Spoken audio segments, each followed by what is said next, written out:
Oh, ho, ho, ho! Merry Christmas in July. July and Christmas. Well, it's the 25th. It's Christmas. It's July. Well, no, it's Christmas in July. You know what's going on. You know what I'm talking about. Christmas in July. And of course, we have to talk about our friends over at Cupids Farwell Christmas. And there he is. Oh, right hey, ho, ho, ho. I'm not as festive as Ralph is, but I'm certainly happy to talk about Mrs. Claus and Cupid and the upcoming elves, the trilogy. The trilogy. That's right. That's right. You told me it was a trilogy. And I was like, hey, is it a trilogy? Yeah. Well, the elves is written, and there's a couple of illustrations. There's a couple of illustrations, but it's I actually saw that on the Indiegogo. I was like, ooh, look at this. Yeah. where he's Krampus, and it's sort of reminiscent of the townspeople, the elves being the townspeople coming out with their pitchforks. I saw that drawing. I was like, yeah. Ooh, this is interesting. Hey, Jordan, how you doing? So yeah, like what made you decide to go in the trilogy direction? Because I know you told me about it, but I don't think we've ever discussed that. You just get inspired. I think I don't know, because we had Cupid, and that's how we first met you at Comic-Con. And that's true. Cupids Farwell Christmas, and we were working with this guy who kind of wanted to use some of the art for some merchandise. He put the two humping reindeers on, of course, on a Christmas ornament, and really then inspired. he totally inspired. And so we met with him one day at like a diner in Jersey. It was very kind of Goodfellas-esque. It sounds like it. It was one of those diners. It's like the one on Route 17, like right in the middle, and like where the trucks stop. But it kind of has that vibe. Anyway, I digress. And it was only Cupid at the time, and this guy was, we were talking, and he wants to do merchandise, blah blah blah, and then something about Mrs. Claus comes up. Like, right. Well, maybe your next book will be Mrs. Claus, and then out of nowhere, I'm like, Mrs. Claus tells all. There you go. Yeah. So it started there. And I wound up kind of writing it in bed one day on my phone, at least the first draft of it. My son and my wife were sleeping. It was like really one of those hot, awful August days. So like, of course, yeah, that no one wants to go outside. And I was just like, and I just kind of, the spirit moved me, and I started, writing Mrs. Claus. And then how did the elves come about? I'm not sure how the elves came about, but basically it was, well, what's the next book going to be? The elves. And then I'm like, oh, the elves strike back. So like for at least for this stuff, it's like the titles have always kind of come, not with Cupid, because I wrote that story and then the title came later, but with the subsequent parts 2 and 3 of the trilogy, seems like the titles have kind of come and then the story followed. Right. And what's neat, I've kind of always thought, like, on a certain level, they all kind of go together. That maybe one day they'll be kind of fused into one, maybe for like a longer animation or something. I can see this being a good Christmas special. I certainly hope so. And it's funny that when it was just Cupid, and it was, I mean, you saw it when it was like just this black and white book. Oh, definitely. Yeah. I saw it like right at the beginning. Yeah, and this sort of embryonic stage, and I'm surprised Sonny even let it ever get out there, and just in drawings. But it did, and that's how we met you guys. I gotta admit, when I was there at Comic-Con and you guys were talking about the color book already, he seemed more excited at the fact that you guys were going to color it. Yeah, I'm sure, because I mean, Sonny, but I know Sonny really well, and he'll finish an illustration, and then he'll be like, "Oh no, don't do anything with that. I'm going to do more with it." Yeah, it kind of they're never completed. But that's how it is, no way. Especially as a writer or as an artist, that if you don't stop, you're going to keep fussing with it until you think it's good, which is never. Yeah, it's totally. I mean, thankfully, these books, they're short. And I mean, there's always something I could probably do to tweak it. But or maybe I've just sort of learned overall to kind of get to a point where I can put it away. But it's a real different thing, I think, with an illustrator, with an artist. And you just look at it in a different light. And all of a sudden it's like, oh, no, I got to change that, or whatever the case may be. That's what my artist friends say all the time, is that they're constantly re-looking at that work and going, I could have done this, I could have done that, I could have done this. Mm-hmm. Yeah, I remember one time one of my teachers, he's a writing teacher, and he was, you know, I won't say his name. I'm not going to name drop here, but he's kind of famous. He wrote a really popular book that became like a really not that popular of a movie, but he did. And he always used to say that, boy, like this book like won huge awards. Right. So I could easily go back into that book and, you know, make lots of changes, but I just can't do it. You know, at this point, you just have to learn when to put it to bed. Oh, definitely. Yeah. And you know that you know as well that when we're writing projects, there's the whole concept of drafting too many drafts, because you know that you're going to go in there and do as many drafts as you need to do, but there's a point where you have to walk away and go, I need to stop. Another one of my teachers, I'm a teacher, as you know. Excuse me. That's the little throat frog coming up.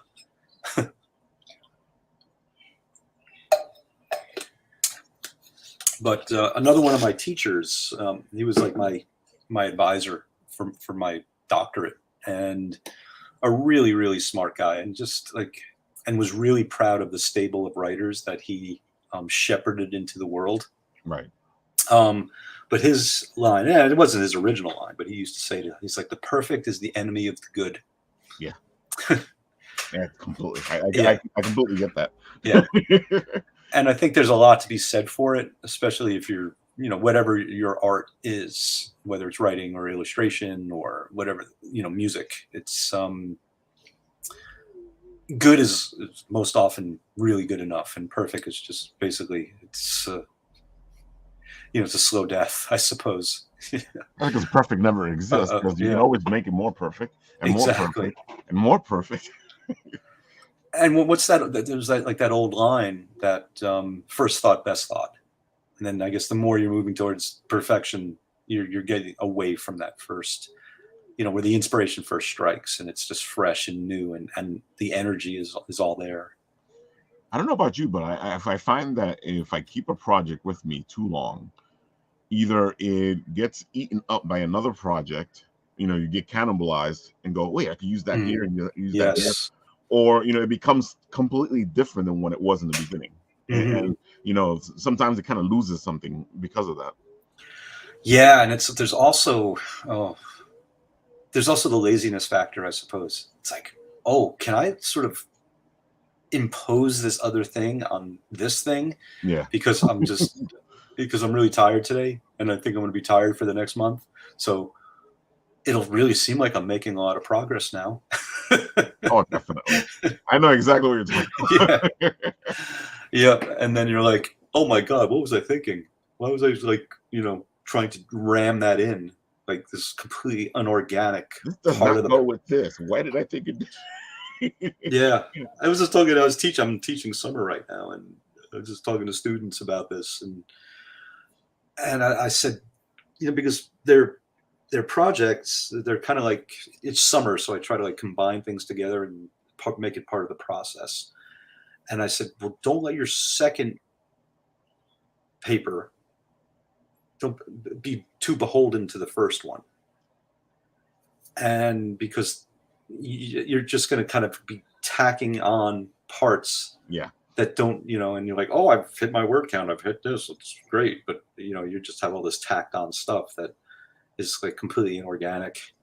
And so I was having that don't be too beholden conversation with a couple of students today. And I think, I mean, who knows if they get it, but you can only hope.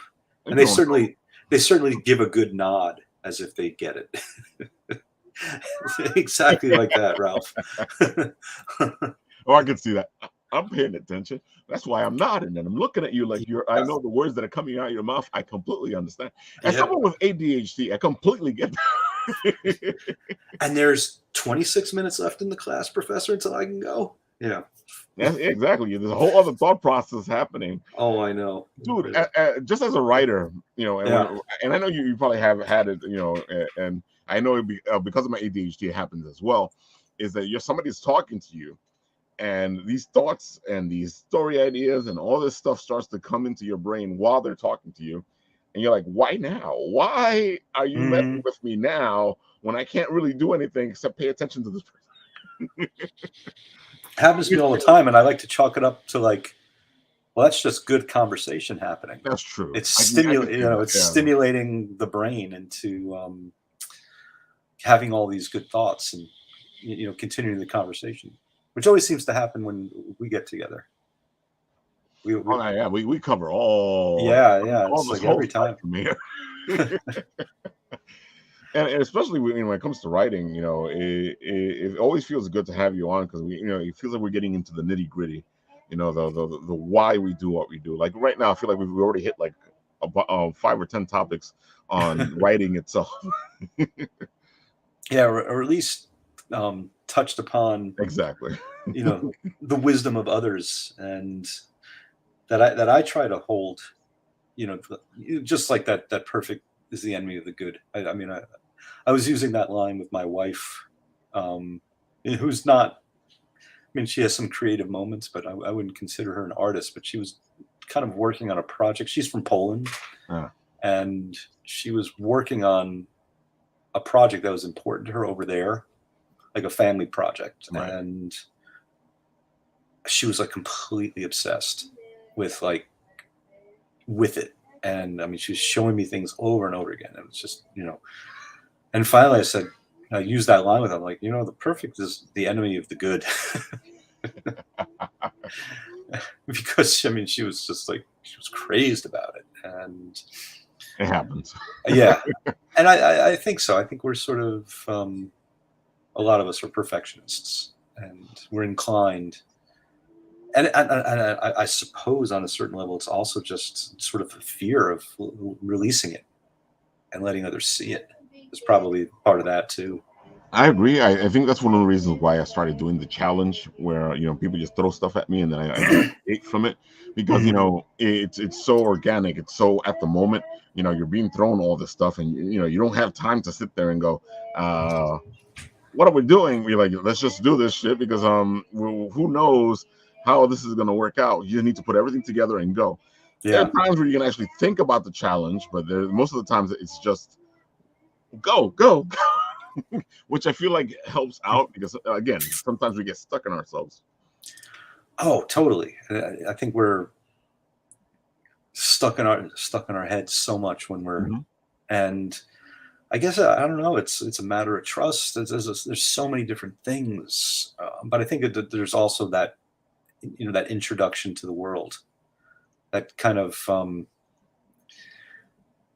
the debutante ball of presentation, so to speak. Yeah. Right. And when you're gonna just let it go and let the world see it, it can be frightening because inevitably, I mean, even if one person sees it and that one person hates it, it ain't gonna feel good. That's true. Yeah, that's just exactly what happens. It's like, okay. Yeah, it's frightening stuff. That person didn't like it. Then everybody else liked it, but that one person didn't like it. And then there's it just stays there with that one person. Exactly, and there's just so many different aspects of the work. Because like when I teach writing, I ask them, why do we write? It's like the first thing I ask them. And there's always the journeys to self-exploration, and it's therapeutic, and it's expressive and creative and communicative. There's so many different, and not every writer's in it for the same reasons. That is true. Yeah. And I don't know, I think as just sort of a journey to understanding self. I mean, maybe that's. And Well, as art, maybe it's, that's a part of it too. You want to entertain, I suppose, and express something and communicate. But if it's an expression of self on some level, then there's that, which is really important too. one of the things I have a lot of fun with is this. I've seen it as a meme. I've seen it as a shirt where, don't piss off a writer because he'll kill you many times over. Exactly. And it's true because our inspiration is the lives, and I try to explain this to people when they go, Ralph, I want to write, but I have nothing to write about. I'm like, I don't think it's that you don't have anything to write about. I think it's that you don't want to write about what you think is boring to yourself, when in actuality it's not boring when you start putting it together. And of course, our lives is where we get most of our inspiration from, and that's where that whole thing comes from, because sometimes you take some characters from your own life and go, there you go, now I'm going to get my revenge. Well, there's certainly that. It's definitely an opportunity to get lots of revenge. I guess maybe because I'm teaching right now, so it's something I tell my students all the time. And I think it was Hemingway said it, right? I think it might not have been him, but no, he said you have to just write one true thing. Right. That's true. But who was the writer who said writing's easy? All you got to do is take a razor and cut open a vein. Oh, I know which one you're talking about, but yeah, I can't. It's not coming to mind right now. But I know that quote. Yeah, because it's totally true. It's totally true. But what I tell my students always is that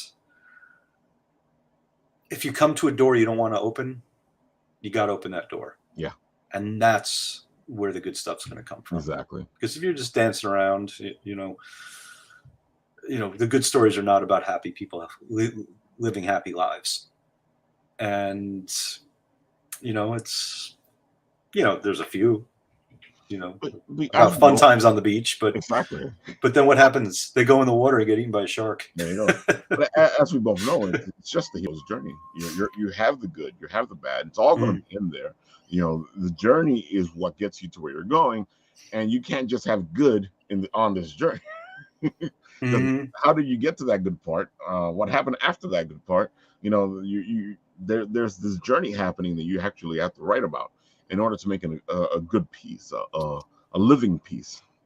That's exactly it. And I think the most interesting stories are the ones where, because with the hero's journey, there's the allies and the enemies. And the most interesting ones ultimately are the ones where you think that the ally turns out to be the enemy and vice versa. And to me, those are just the most interesting and the best writers kind of do that. Obviously you can think about it, in the Star Wars stories, and you can, in Lord of the Rings, because those are heroes' journeys, like archetypal heroes' journeys. And it's interesting, like in Lord of the Rings, there's, the Smeagol Gollum character is both, right? In one character, kind of, Oh, definitely. Yeah. Because what they, like they say, that it doesn't mean if you take the hero's journey, it doesn't mean you're going to end up the hero. Sometimes you end up the villain after you take the hero's journey. Mm-hmm. And Smeagol's perfect because he starts off as a hero, and he definitely ends up as a villain. Yeah, and so he's kind of spinning through both sides. Mm-hmm. Excuse me. I forgot to turn off. Did you just hear that ding? Probably not, because my daughter's singing over here on the side. Oh, okay. Let me shut that off so I get no more dings. No, I teach this. It's funny how many stories I teach hero's journey a lot, and I know we've been talking a long time about the hero's journey. It's important.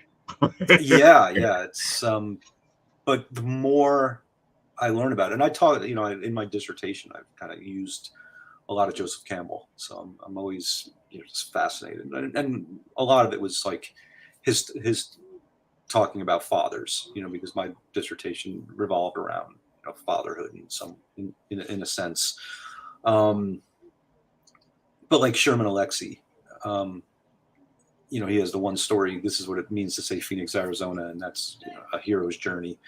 And the hero in that one is just really coming to understand self and his own identity. And that's something really heroic in that, because it's a lot of times not so easy to do. And then there was this one that I've been teaching a lot, and the students love it. It's a movie from maybe around 06, 05 or 06. It's called Transamerica. I don't know, Transamerica. Yeah. Yeah, with Felicity Huffman, where she plays Mhm. the trans woman. And boy, it's just the hero's journey. Like every beat of the film is hero's journey. And so when students, start to realize, like, it doesn't have to be a story, in Mordor or on another planet, that heroes take all sorts of shapes. Yeah. And that's what I was thinking. I always point out with like allies and enemies that, in that one, it's so well written. It's so funny, and it's so precise. And, there's like one of the enemies is like a 6-year-old girl who calls her out. Are you a boy or a girl? And she freaks out. Innocence, man. It's perfect because there's that innocence, because a child is going to ask you that question straight out. It's totally. I mean, the note in the film is so true, but the innocence, you wouldn't think that the enemy is going to be, packaged in that innocence. Oh, but there it is. And and then it's funny because they're driving through middle America, like not even middle. I mean, they drive through middle America, but at one point they're like driving through like the Appalachians, and there's like 3 guys like sitting on the porch of like this little shack in the mountains, and they're all staring at her like, oh look, who's this hot babe, like these like real hillbillies. So there's these guys who, if they knew the truth, would probably shoot her, but they're allies because they're treating her like a woman. It's just really, and that's where the good writing is, the unexpected, and really the unexpected. Yeah, because it hits you even more because you definitely do not expect that. And sometimes it's the whole concept of it's life. Sometimes who you think is your friend is not your friend. Sometimes who you think is your enemy is your friend. And those are the moments that shape us. Those are the moments that make us, and it's a perfect analogy for writing, because that's also what makes or breaks your character in these pieces, is those moments when stuff like that happens. Yeah, I mean, characters revealed through crisis in so many ways. Speaking of Star Wars, and I know people don't like the prequels too much, but when you look at Darth Vader's journey, even though I don't like it completely, but it's that whole concept of this is why he is who he is. He doesn't want to lose his mother. He doesn't want to lose Padme. He doesn't want to lose. He's so afraid of losing all that he tries to keep it too much within himself, and the more and that is what causes him to be the villain, because he's trying to keep all this. And what happens when you get to be that kind of person? You just become a villain because you're trying to keep this no matter what, by any means necessary. It's the perfect metaphor for the profound fear of loss. And doing everything you can so you don't lose it. But what's interesting, even with him, I mean, doesn't he? In the end, he turns out to be a hero. Yeah. after being, it's never over. Yeah. And he's the archetypal villain.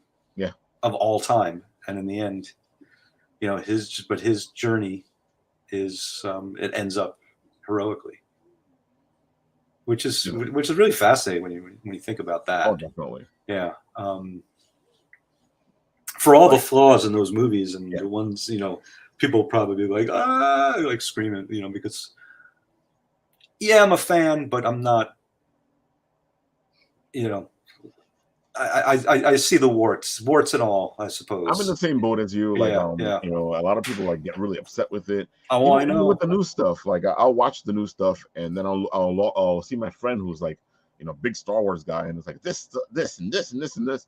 I'm like, yeah, but if you look at the story of the way it's being written and the way it's going, then it completely makes sense that they did exactly what they did.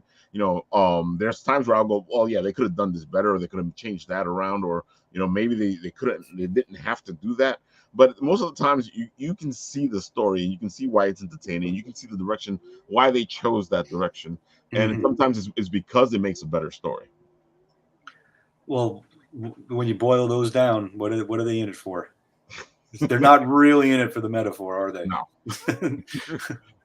Unless the metaphor is, well, the pot of gold at the end of the rainbow, or whichever bad analogy for money, because that's then again, maybe the first one, when he first made it and it first emerged on the world, and he probably had no idea that it would become, I mean, the entertainment industry part, with no equal, except maybe Harry Potter. Yeah, Harry Potter does have that feel to it. It does feel epic. But all these have the same thing. It's this epic feeling to the world you're in. It's Lord of the Rings. It's Star Wars. It's Harry Potter. It's this world you've been immersed in that has more bits and pieces. And the problem is it has so many bits and pieces. So now that you know this story, you're like, okay, so what's that story? What's that story? And it's all part of the same universe. Yeah. But all industries unto themselves. But I would say that when Lucas made the first one, 76, 78, whenever it was, I think 78, I think he had no idea that it would. Nor did J.K. Rowling, for that matter, when she was writing Harry Potter on like Starbucks napkins. That you saw she went through like so many no's, before she got that 120. Yeah. Can you imagine what those agents must be thinking now? Why did I pass on it? But it's funny. I could have been getting money from an amusement park. The funny thing is, though, that if they took it, the story could have taken a whole different path, because it's also how you're managed. And I feel like she got managed the right way by the last one who took her in, because they saw the worth in what they were doing. Yeah, but it was Hi. I don't know if she got rejected by agents first or was publishers that rejected her. So I'm probably both. I would imagine. I know she was shopping the book around, and they said it took her a while to actually find somebody that was interested in the book itself. Yeah. So probably she was getting rejected by agents, and then subsequently those agents were getting rejected by publishers. So there's a long wake of destruction of careers of all the people that passed on those books. Oh, definitely. Without question. But then again, I was going to say we've seen it. We've seen where somebody will take a project on and they destroy it because they want to see it their way. Yes. Or they change it into what they want instead of what the writer was doing. Sometimes it works for the better, but most of the times you find that the writing loses its heart. Mm-hmm. Yeah, I think I told you the last time I was on, with Cupid and then with Mrs. Claus, I wound up going to the book fair in Frankfurt to find someone, because like my daughter was just born, and I was like, I can't even be doing this on my own anymore. Yeah. And I felt like the books, I mean, they kind of speak for themselves, and I knew I would find somebody who would be interested. That was my feeling, and I found someone who really helped with the books, but she hasn't been able to put them together with a publisher. And in fairness, the pandemic kind of like disrupted the way she does business. Right. But I can't really wait around anymore. So I kind of said to myself, well, I think I have to just kind of take the project back over and, launch them, even if like just do them print on demand this year and see where they go. It was interesting because we were talking and you saw that like the Indiegogo page is up. Right. And the one thing that kind of, even though it's not really, it's not generating a whole lot of go. A few people have like reached out. Oh, hey, there she is. I think it'll be the perfect segue. It is kind of a good segue.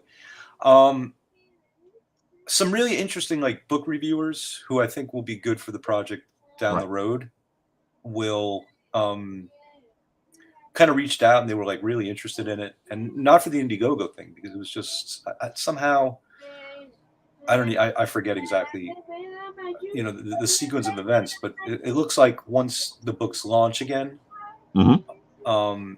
these will be good people to be in our be in our corner. And they were like really like, oh, we'll plug it right now for you, we'll do a review for you right now. We want a features on the page, because I mean, look at the art speaks for itself. And I mean, that's the thing, like it does speak for itself. And when you're looking through it, it's so much fun. Will Playton. Hey, Will, how you doing? Happy Xmas in July, everyone. Exactly. That's where we're all going. Miss Claus tells all over here. I mean, my feeling about it when I was writing it, or not so much, well, yeah, kind of when I was writing it, because I mean, some of this stuff, stems from the original book. Is that your children or mine? That's my children. Okay. My thinking was like, well, Santa, I mean, if he marries Santa's an icon, who's he going to marry? Exactly. He's going to marry a beauty queen, or a pinup model. So, and I said that to Sonny. I was like, well, and and I remember the conversation. He's like, well, who do you want? I mean, this one I feel like it looks like like Barbara Bach or Catherine Bach, like in this picture, from the 70s, like has that kind I know what you're talking. It has a 70s feel to it, yeah. Yeah, like a Bond girl, this one. But I remember the conversation with him. I said, well, like Diane Lane. I think Diane Lane would be sort of like a young Mrs. Claus would be like Diane Lane. I can see that, yeah. Yeah. And then, he came up with this.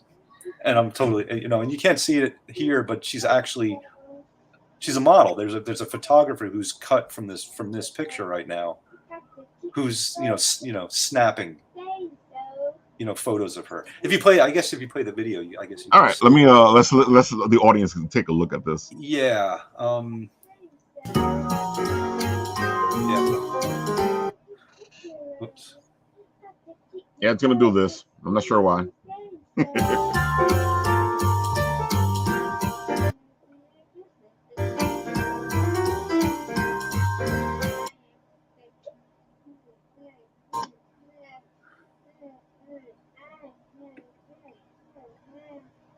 All right, it's having a little more trouble than usual.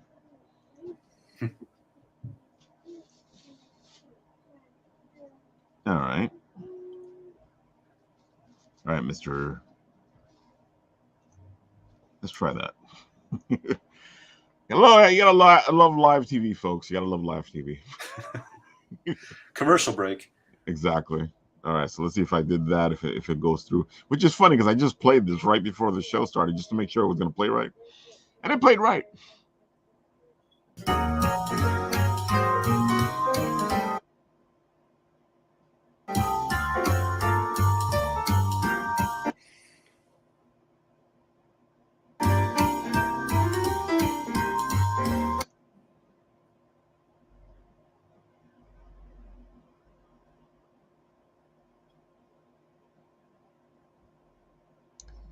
Yeah, looks like we're having a little more technical difficulty than usual. But maybe it's an Indiegogo thing. Yeah, it could be. It could be just me. If you want, we can, because you probably have it on your computer, right? I do. That might work better. Okay, let's see. And with that, we'll just keep talking as you do that. As we do here on live TV. Even I'll be distracted on live TV. It's just the way life is, I actually have the trailer. Oh, cool! Trailer. Even better. Maybe we can. I think this is. You find it, I'll share it. Yeah, share it over here. I'll put it up. Yeah, here we go. That's the one thing I learned on radio is that when you need to stall, you stall. Dead air is not a thing you want to hear. Not on radio anyway. At least on TV, you got some kind of image or something going on. Okay, so this is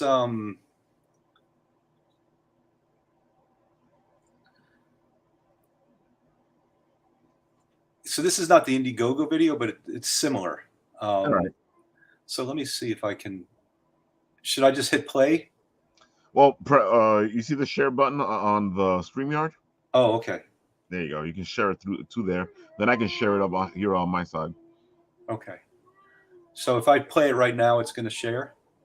Well, no. If you play it, it's just going to play it for you. It won't play for anybody else. But I think I already hit share on my end. Yeah, I don't see it over here.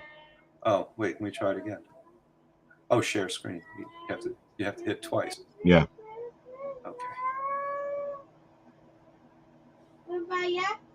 But I don't need to record this, do I? No. Okay. Deny. Yeah, we're already live. All right, share. So it's sharing. It's good.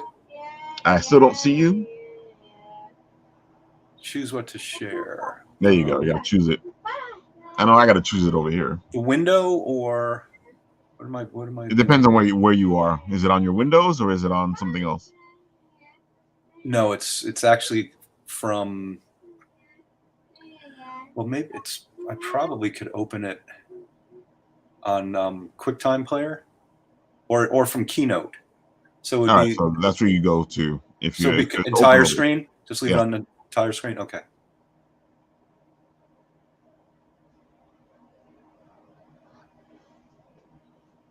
So is it ready, Ralph? I still don't see anything over here. Okay, hang on a second. Entire screen. Okay, so what you want to do is either is it on Windows or is it on Microsoft Edge? Well, you probably have something else. I have Microsoft Edge. It's I'm running this through Chrome. All right, so it should have a Chrome option when you look at the share. You see it?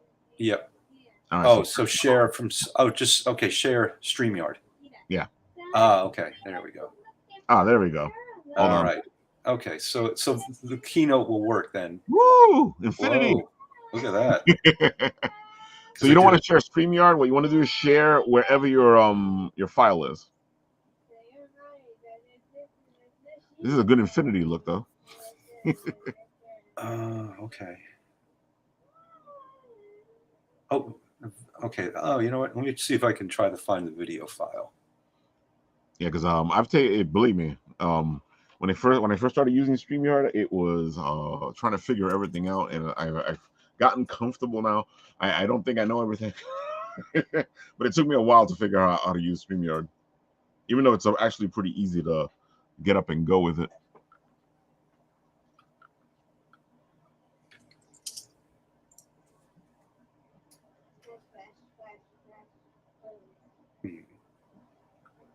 The other thing we can do, Ralph, if maybe that works better, is we can just go to the YouTube page. Well, that's wait, straight to the page. Because I was showing it off the. You're right. Let's try YouTube and see what happens. Because I could probably. No, that's not this one. So should it wait, be? Here we go. Okay. All right.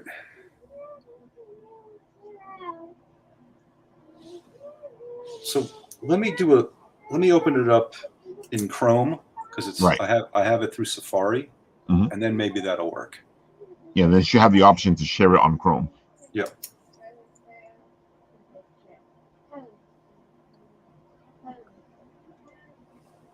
So I think this is actually.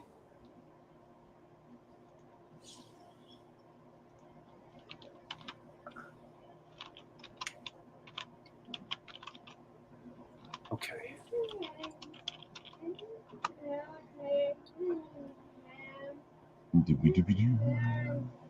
And now it's not giving me slides. I think you need to stop sharing the one you're sharing. Yeah. Wait, and then I'll let you share the other ones. It's not giving me the same link anymore, though. Slides. Google Slides, my computer. No. It's not giving me that Google option anymore, Ralph. I think you need to stop sharing what you're sharing, and then. Okay. Yeah. So stop screen. Yeah, there you go. Now you should be able to share it. No, it's still giving me that same thing again. Share screen. Share screen. Okay, there we go. Yeah. There we go. Chrome tab. There There we go. Yeah. All right, share. And there we go. I'll make it big. Here we go. Boy, I'm sure everyone was entertained by that.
So what's the difference between this trailer and the one on the Indiegogo?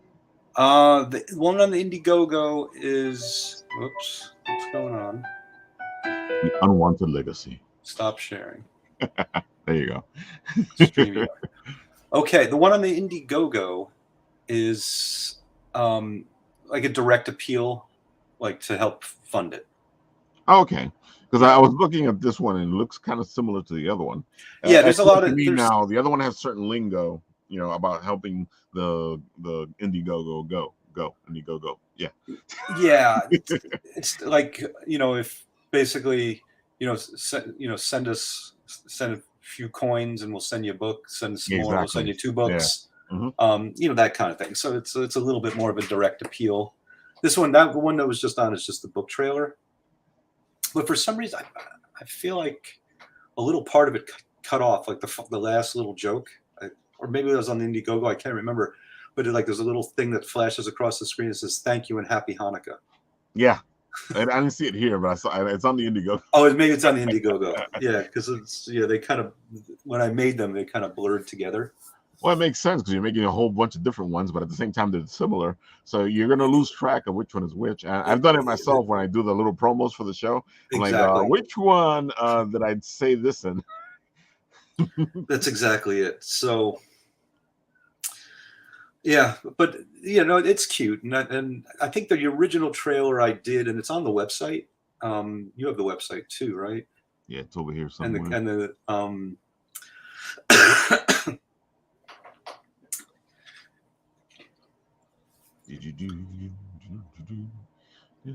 and the Instagram and all that stuff. Yeah, computer's acting up over here. So you keep explaining. I'll bring it up. I could probably share that too over here.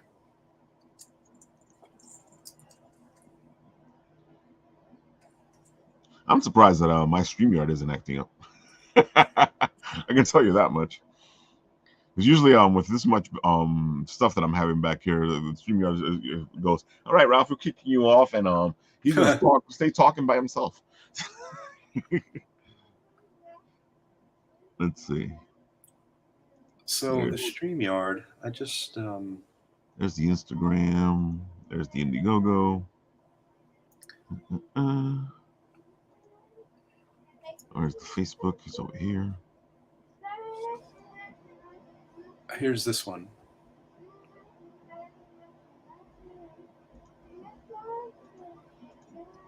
Ah, there it goes. Ooh, this is nice. Oh, thanks. Yeah, we put a lot of time and energy into the website, and it's actually, it needs a little bit of work. It doesn't have like a really good homepage right now. It should have a better homepage.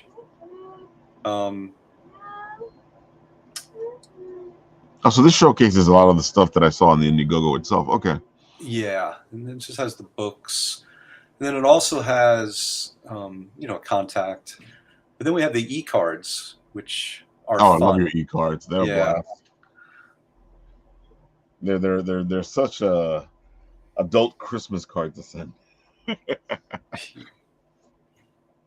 Right. This was like, yeah. Here's the original.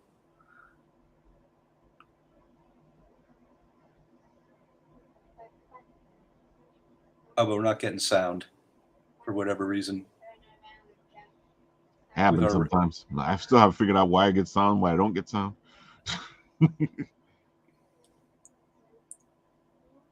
Yeah, but I love these little cards. I like the fact that you added them on to send to people.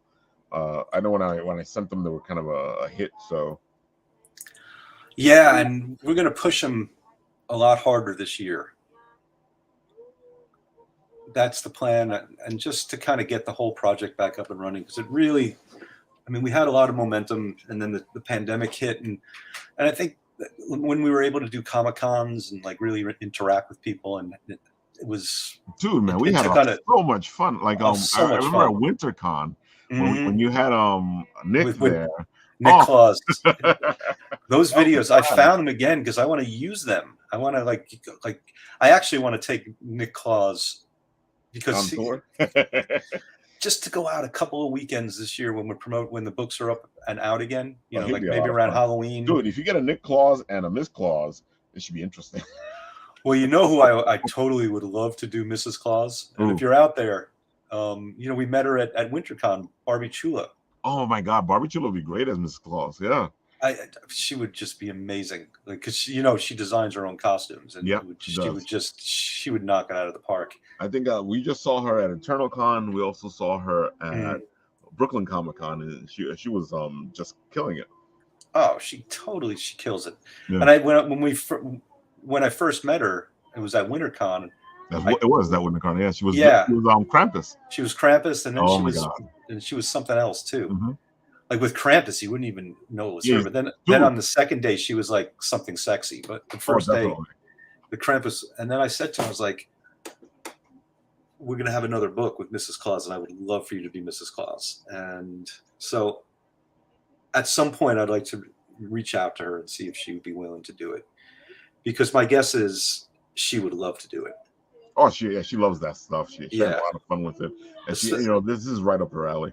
Yeah. Oh, totally. Especially like a young, sexy Mrs. Claus. Exactly. But Nick Claus, I have these videos that he and I did. I don't know if we didn't go to Comic-Con the year right before the pandemic. I think it was. Yeah, you didn't. You guys said you guys weren't going to go. We didn't. Yeah, we didn't. I don't think we were able to get a table. That's what it was. Okay. Yeah, but that's where Nick Claus came into being. Like we went, like I just bought 2 tickets to walk around that day, and I was like, oh, you know what? I'm just going to give away like 30 books, and maybe make some videos, because he was going to go, because he's amazing. He's so good on camera, and he's so funny. Yeah.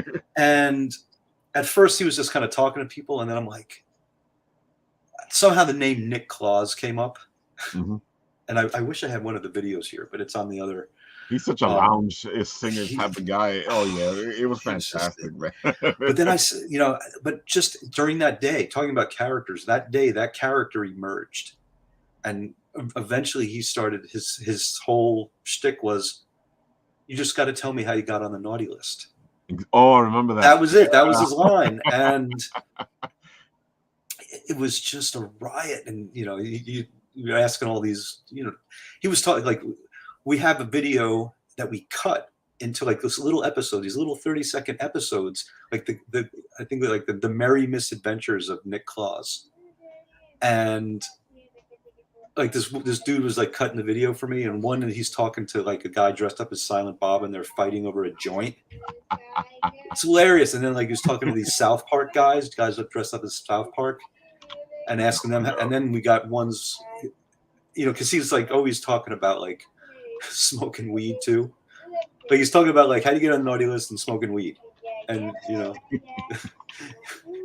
oh my God, yeah, it's so funny. And then he like talks to this one woman, and he asks, and she's like probably like 60 years old. She's like kind of like how would I even describe her? Just kind of like a funny, sort of not quite elderly woman with like glasses. Ooh, hold on. I found something. Oh, you got the sound? I found something. I want to share it. Yeah, share it. Wait till you see this. And I'll tell you the rest of the story.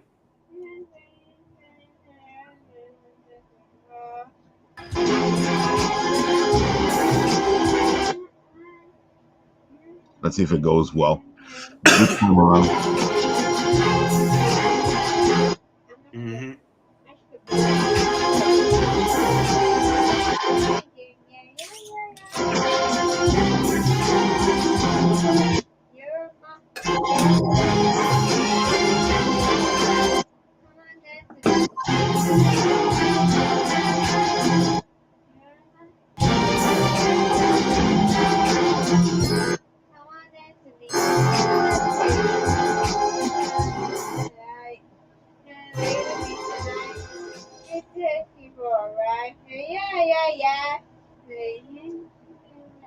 Well, hello there, Apple Buddies. This is your There's Nick Phil Claus. Tavares talking to you straight from Winter Cop. And we're here with our favorite Christmas people with Cupids Farwell Christmas. And you remember a couple years ago at New York Comic Con, we did an interview with them, and they had their black and white version. So finally, we are able to see the full color version of Cupids Farwell Christmas. And we're here talking to Clifford Evan, author, and Nick Claus. Hey, Special. Merry Christmas, guys. right. So you guys out there, this guy knows what list you're on, so you Or you still on the red? better I'm be, still you better on. be good. It's okay. For goodness sake. And if you're not on the Let's go, naughty Mom. list, he'll get you on there. Yeah, definitely. Dad, can I fix that? Can I We fix have our tricks. that? Maya, in a few minutes. So, Speaking of people who just got on the naughty list, woo! Let our audience know a little bit about your book and tell them, you know, bring them up to date. It's a kid's book for adults. That's what I love. It's Kids about book a for burned out adults. Santa and a runaway reindeer on Christmas Eve. As you can see, Cupid is up to no good. He doesn't want to be on the sleigh team anymore. And Santa is burnt out anyway. Yeah, I'm just getting a So lot he's of kind of thinking about packing it in. As you can see, he's bagged.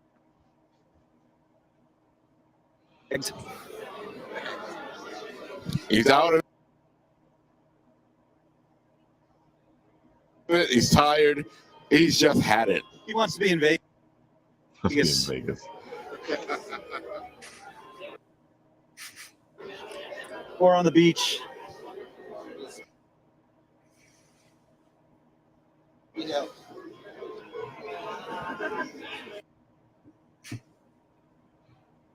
The good old days of Mrs. Sorry Claus. about that. It looks like somebody really wanted Oh, I forgot about that. to be on the naughty list, and they just ran right through the interview. Well, Santa wants to kind of pack it in, hit the beach, drink a Grolsch.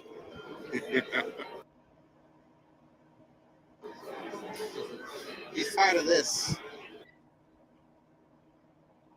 He's tired of the Black Fridays and everyone going crazy over gifts. Because Walmart,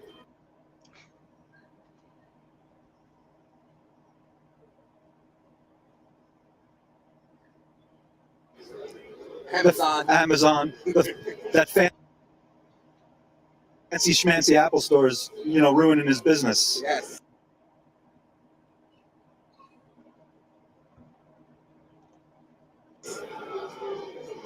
Yeah, he has a lot of. All right. right, so I'm not sure what's going on with my Wi-Fi over here, but it's really choppy. But as you can see, it's a fun interview.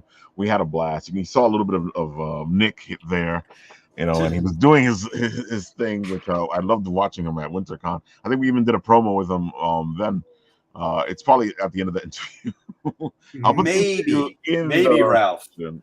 I may have one of the promos. one of those Nick Clauses. I know it's on my laptop, but I have them here. Let's see. It's the whole thing of finding it. Yeah, I get you. Yeah, but oh my God, they're so funny.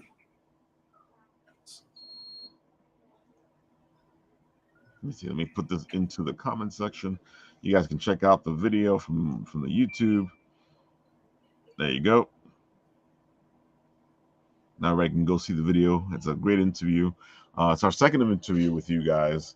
Both of them were a blast. I really enjoyed interviewing you guys. It's always so much fun. And as you can see by the back and forth, a lot of stuff happens. And I remember now that we were in the middle of that interview, and that guy ran and almost destroyed the camera and pulled the freaking cord out of the camera. I had completely forgotten about that. I'll have to send it to you. The Merry Misadventures of Nick Claus. They're just hilarious. They're like 45-second videos, and you know what you should do with those? You're on TikTok now. Why don't you put those on TikTok? I plan to do it. Yeah, okay. It's but like I was saying, I'd like to just go out with him for like 2 days in the fall and just have him, just ask that one question to people and have like 20 of them. Oh, that'd be because great. People just they say the funniest stories, and the girls always giggle, and it's so I said to him, I'm like, oh, we need to resurrect that guy because he was so good at it. He's so good. It was so much fun. Yeah. It's the whole thing about being an adult. We all know we're on the naughty list. Exactly. So we might as well fess up to it.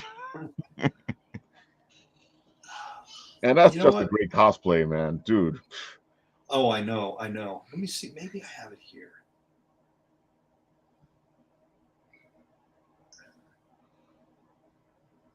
I also like the guy that at New York Comic Con, the old Santa Claus you guys had at the first New York Comic Con that I saw you guys at.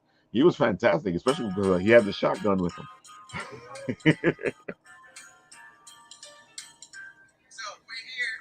I found it.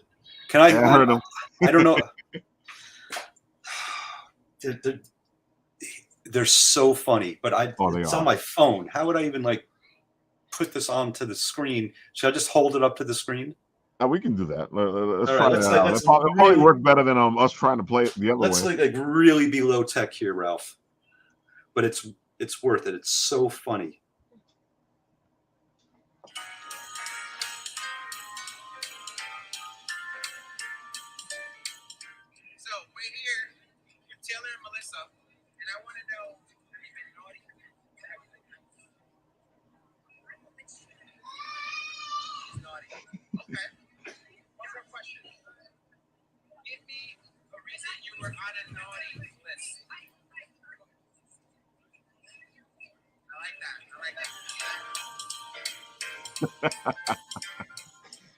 Yeah, you got to do those again, man. Oh, I know. He's great. He's just you even gave him his own entrance, his own thing. Hey, maybe you should do a Nick Claus type of book.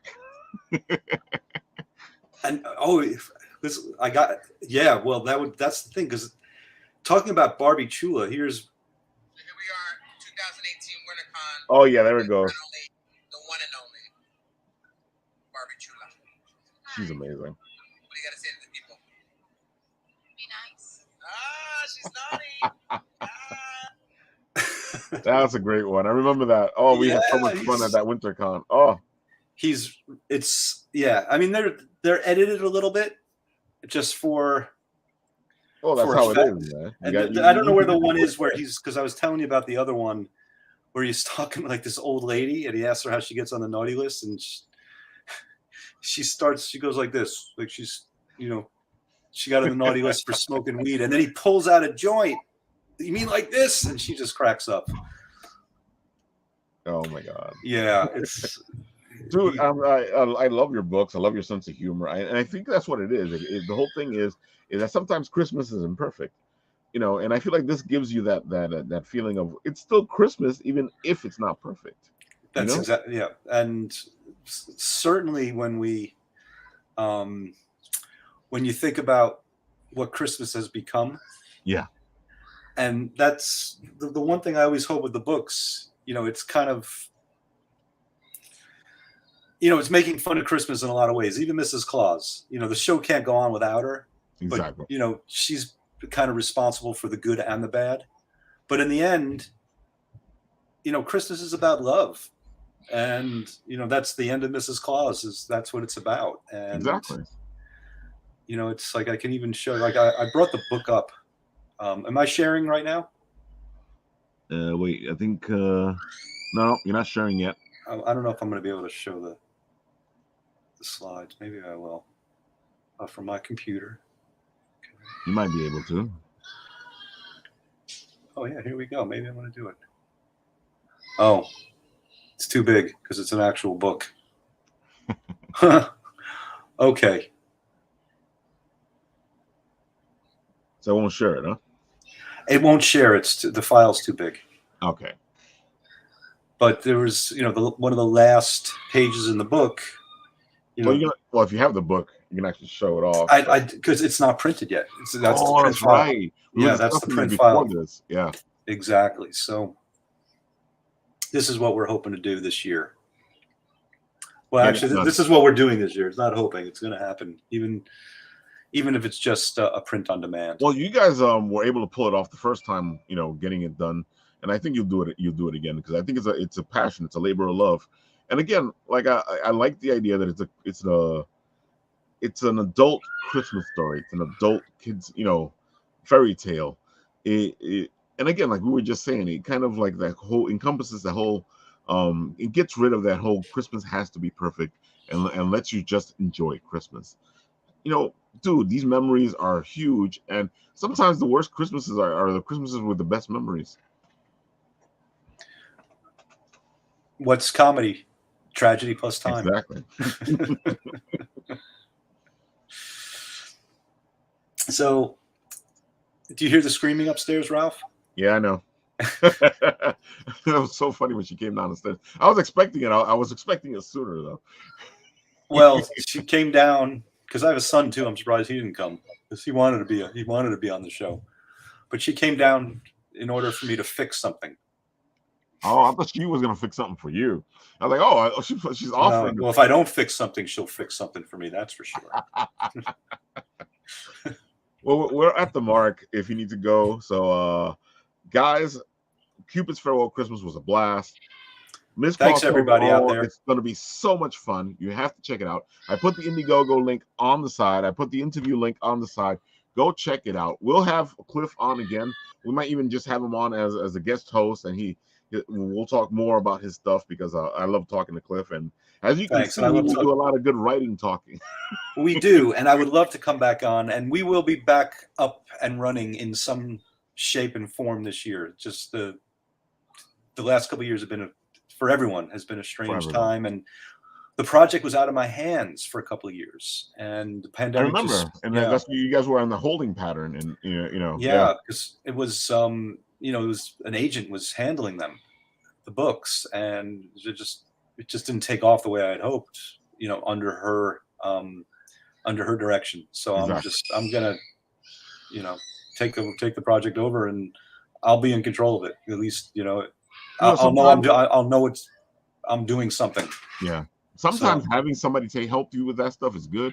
Sometimes you know, it's better to just have it in your own hands. You know, it takes longer, but I feel the passion shows. Yeah.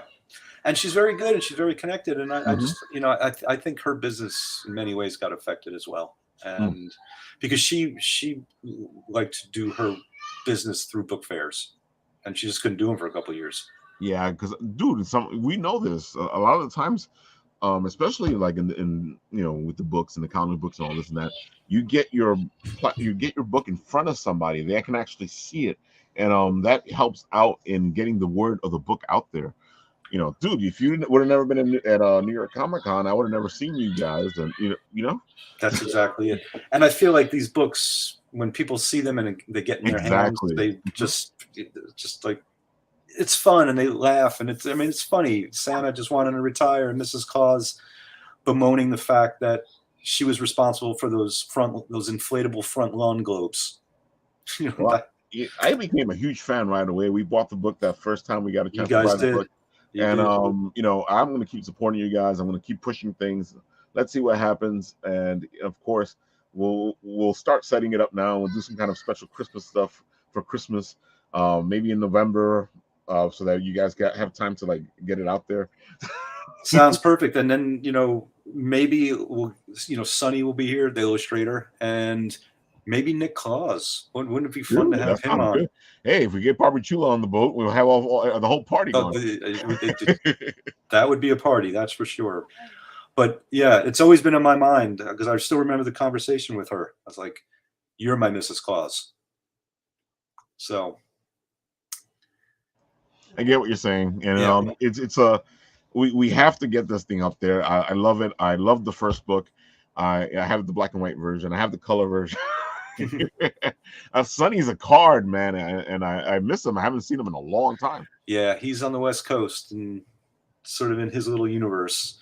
But I dare say, as the author, and I feel like Mrs. Claus may have more tread on her. Like I feel Cupid is like a real niche book. I mean, It's fun and it's funny but in terms of mass appeal, I feel like Mrs. Claus, in many ways, it has energy to it. It has this feel to it. I can't wait to get the books in my hand so I can actually read through it, so I can get the full vision. I know you have the full vision right now because you wrote it. So.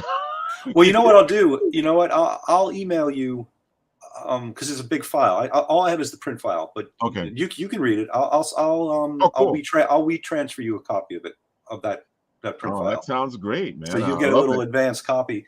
But I just feel like I just say, we got a second one. Mrs. Claus Tells All, and just from the title, people are like, I want to know that story. Yeah, exactly. Yeah. So, dude, man. Yeah, I'll send that. I had so much fun doing the promos because Mrs. Claus Tells All. Yeah, no, we're on it, and you have my word. I will this week. I will send you that PDF. It's the print file, so you're like seeing like the raw material, not the like the raw, it's like the behind the scenes. Yeah. I mean, it's ready. It's ready. It's the book, and it's a PDF, and you just like, that's the book. It even has those little print marks in the corners. This would be great. And dang well, I'm gonna be probably like going crazy, going, dude, you got to get this book. I know you will, Ralph. No, you are our guiding light. You are our North Star. How's that? I appreciate that. And then we're gonna have you on as guest host. I know this one's a little more difficult. Believe me, I understand. Maybe we'll have you on at the late night and as one of the guest hosts, and we can have some fun just talking writing. Love it. Anytime. I'm always happy to come on. This one's a little tougher time, because it gets. I have a little background noise, but I feel you. That's why I like doing my show, the Written Writ Late, right? Yeah. So we'll do that. I'll send you a couple of dates, and you just pick whichever date you want to come on. Perfect. And I'll be sending that file. So it'll be a WeTransfer file, and I'll send you a note just to look out for it. No problem. Awesome. All right, folks, there you have it. You got yourself. Wait, Cliff, what's your last word? My last word is be your own dear. I love that. Love yourself. I love those Christmas cards, man. love yourself. What else is there? Be your own dear. It's exactly. Be your own darling. Love yourself. Especially during the holiday seasons, dude, just enjoy life. Mm-hmm. Things happen. It doesn't have to be perfect. You don't have to have that white Christmas we saw in the movies. Just enjoy life. Because these moments that we have at the moment, will be gone. They're fleeting. They won't be the same one. And, you know, trying to recapture stuff that you had from before, it's easier just to live life and experience new things. And it always feels best when we give. Exactly. We all know that, you know, we love giving away. We love supporting. And like I like to say here at the Bitten Apple, it's always best when we help each other rise. If we help Well, that's each other what's rise, we will all rise. That's what Santa says in Cupid, right? There It you go. always feels, be it freedom, love, or toys, it always feels best when we give. Oh, I loved saying that part when I did the promo. I was like, what part should I say in the book? And I was like, that's the part that stood out the most. I was like, oh, this is perfect. All right, guys, there you have it. This has been Apple Bites. And this is our pal here, Cliff Evans, and his book is Miss Claus Tells All. And if you guys want to see something of his right now, check out Cupids Farwell Christmas. It is an amazing little book, and you will not regret it. It is full of cheer, especially for Christmas in July. Thank you, Ralph. Anytime, bro. Anytime you want to come on, just let me know. Anytime. I'm always happy to come on. It's always a blast. All right, guys. Remember to take a bite out of the apple and enjoy.